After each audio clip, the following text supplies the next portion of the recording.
Il est petit et unique en son genre. Pour rejoindre le lieu qui fait mémoire de l'ascension de Jésus 40 jours après Pâques, il faut monter jusqu'au point le plus haut du mont des Oliviers, à 808 mètres d'altitude. Aujourd'hui, le lieu est placé sous la gestion musulmane, mais une fois par an, il accueille les célébrations des différentes confessions chrétiennes selon leur calendrier respectif. Sous un soleil brûlant, l'entrée solennelle, la prière des vêpres et des complices se déroule pour la première fois depuis quelque temps avec quelques fidèles, et l'assouplissement des mesures anti-coronavirus supprime l'obligation de porter le masque quand les célébrations se déroulent en plein air. À l'intérieur de la chapelle centrale, il y a la pierre sur laquelle la tradition voit l'empreinte de pied laissée par Jésus avant de monter au Père sous le regard des disciples. Puis, dans les Actes des Apôtres, on peut lire que deux hommes en vêtements blancs disent aux disciples « Hommes de Galilée, pourquoi restez-vous là à regarder vers le ciel ? Ce Jésus qui a été enlevé au ciel d'auprès de vous viendra de la même manière que vous l'avez vu s'en aller vers le ciel. » Già questa indicazione delle persone che guardano verso il cielo è stata Déjà, cette indication des personnes qui regardent vers le ciel est très importante pour ceux qui ont bâti le premier lieu.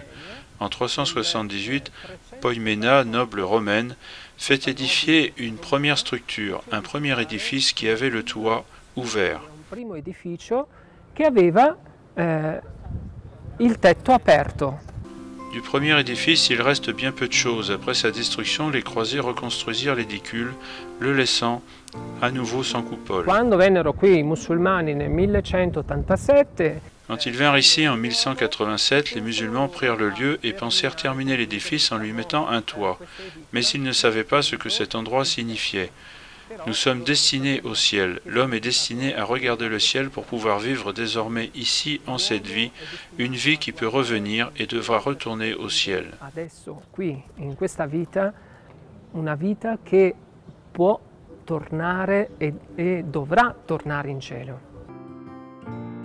En fin d'après-midi, les vêtements liturgiques sont rangés, car il manque cette année, en raison des restrictions encore en vigueur, les grandes tentes blanches montées pour accueillir les fidèles, ainsi que la partie la plus typique de la fête, les nombreuses célébrations nocturnes qui se suivent à l'intérieur et autour de l'édicule jusqu'à l'aube.